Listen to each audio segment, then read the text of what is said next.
what on earth are you doing here at this hour of the morning? Oh, I know it's kind of early. I haven't even got the coffee made. Well, I didn't come for breakfast, Mona. Well, I'll have a glass of juice anyway.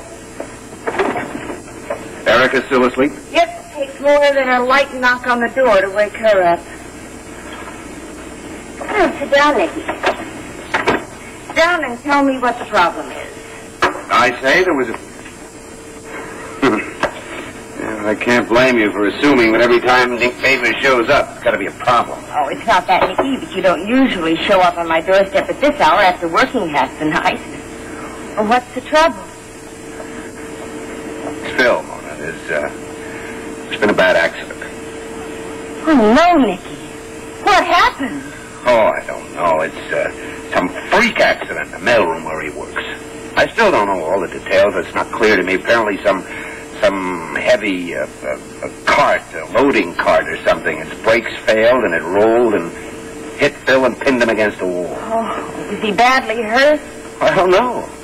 And nobody's going to give me any details.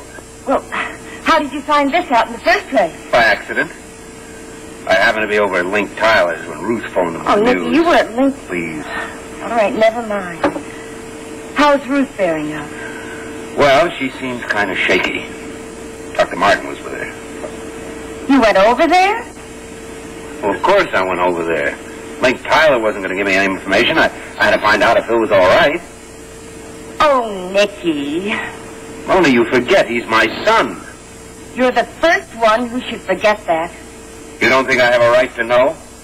As far as Philip is concerned, Nicky, you have no rights at all. All right, call them obligations. Call them anything you want, but I'm going to New York. And what do you think you're going to accomplish by that? Well, at least I'll find out if Phil's okay. You don't really believe they'd actually try to withhold information from you, do you? Well, I know Dr. Martin said he'd call me this morning, Mona, but, well, I don't know.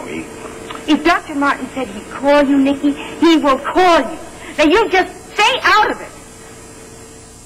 Please sit down and listen to reason. There's no necessity for you to go to New York. What do you mean there's no necessity? Please sit down. Philip is not your son, legally or morally. He's Ruth Brent's son, and has been for the 19 years of his life. And she's the only one who has a right to be there. Yeah, but that's just the point, Mona. She's not going to New York, so somebody... She's not going.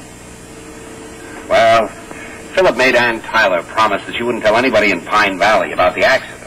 Ruth feels that if Philip didn't want her to know about it, she shouldn't go. And you feel you should. Oh, I have to, Mona. I mean, he might be injured seriously. Then we wouldn't be there if he needed us. Nicky, he doesn't need you. Well, he may not want to see me. But that's two different things. Oh, now, Nicky, don't split hairs with me. It's all the same thing. Physically, there's absolutely nothing you can do. I'm sure that he's getting the very best care available. I don't doubt that for a minute. And emotionally, there's nothing you can do but cause a great deal of damage. Well, now, I just don't happen to see it that way, Mona. Nicky, you came to me for advice. Now, don't go to New York. Don't go. Just stay out of it. Oh, honey, I didn't know you were up. Well, with this racket, who could sleep? Wow, what a wonderful way to greet your mother. Don't you even say good morning? When it is a good morning. Erica, would you like some juice? What I'd like most is a little privacy in my own house. Oh, now, Erica. That's all right, Mona. I have an early class in the studio. It must be very early. Nicky, promise me one thing. What's that? Think about it. Now, just please think about it. All right, Mona. I'll promise you that. I'll think about it. Thanks. Goodbye, Mona. Bye, honey. Goodbye, Erica. Bye. Creep. Oh, really, Erica? Well, Mother, I don't know why I have to spend every waking moment in this house with Nick Davis on my back. He didn't say anything to you. Just his being here is enough to ruin my whole day. Must say he started very early this morning. What was he doing here anyway? He just stopped by for a cup of coffee on his way to the dance studio. I guess a breakfast stays is a breakfast earned. Erica, why must you always feel that everyone's motives are self-serving? In his case, they are. And in your case? I'm not sure I know what you're getting at. Well, what is your motive for going after Jeff Martin?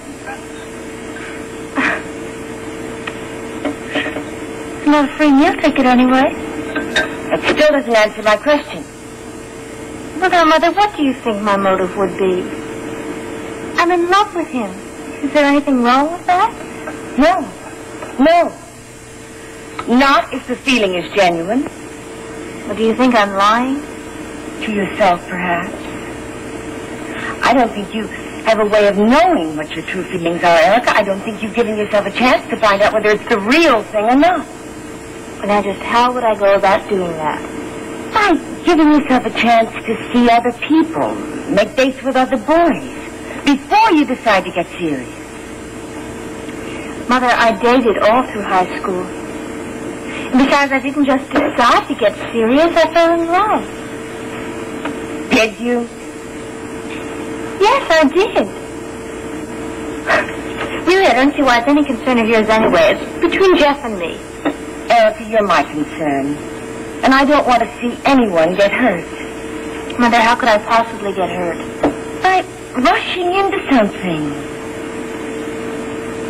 Look, just don't worry about it, okay? Erica, I do worry. I want you to think about everything until you know what you really want. Mother, I not only know what I really want, I'm going to get it.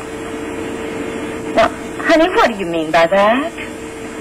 I mean, I'm going to marry Jeff Martin.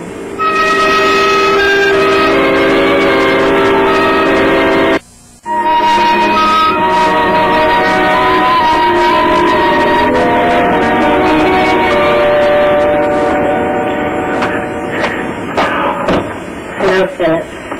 Hi. They told me they brought you here, but they didn't come here to find it, so I'm a little bit late.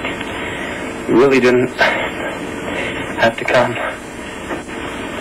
How are you feeling? Same as usual. I mean it. I know how busy you are. Oh, I just like to look busy. Yeah. And that's a prop. You know, when I first started working, I learned that if you want to leave work